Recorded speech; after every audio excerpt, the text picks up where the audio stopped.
पत्रकारांना धमकी देत अपमानास्पद भाषा वापरणाऱ्या खासदार संजय दिना पाटील यांच्या विरोधात तातडीने फौजदारी गुन्हा दाखल करून त्यांना खासदारीतून निलंबित करावे अशी मागणी संविधान संरक्षण समिती धुळेच्या वतीने करण्यात आली आहे।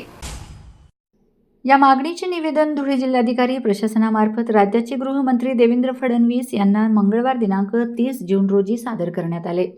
निवेदनात म्हटले आहे, भारतीय संविधानाचा आत्मा असलेल्या लोकशाहीमध्ये पत्रकारिता हा चौथा आधारस्तंभ मानला जातो।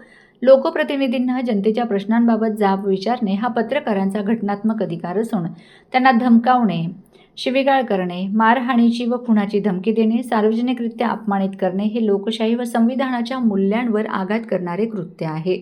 खासदार संजय दिना पाटील यांनी पत्रकारांशी केलेल्या कथित अरोच्य वक्तव्यामुळे पत्रकारितेवर दहशत निर्माण करण्याचा प्रयत्न झाला असून हा प्रकार अत्यंत निषेधार्ह असल्याचे समितीने नमूद केले आहे।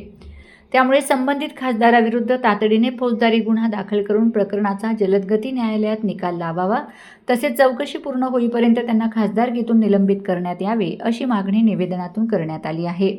यावेळी संविधान संरक्षण समितीचे संस्थापक अध्यक्ष हरिश्चंद्र लोंढे, उपाध्यक्ष अखिल भारतीय मराठी पत्रकार परिषद मुंबई गोपी Landge, PT. Bedse, Manohar Mohite, comrade LR. राव, पोपटराव चौधरी, डॉ. श्रीकृष्ण बेडसे, रामकृष्ण शिंदे, बबनराव वानखेडे, दीपक सोनवणे, मुक्त पत्रकार धनंजय गाळणकर, किशोर शेजवळ, नवल ठाकरे, मोहम्मद सईद, आसिफ शेख, सादिक शेख यांच्यासह संविधान संरक्षण समितीचे पदाधिकारी व कार्यकर्ते मोठ्या संख्येने उपस्थित होते।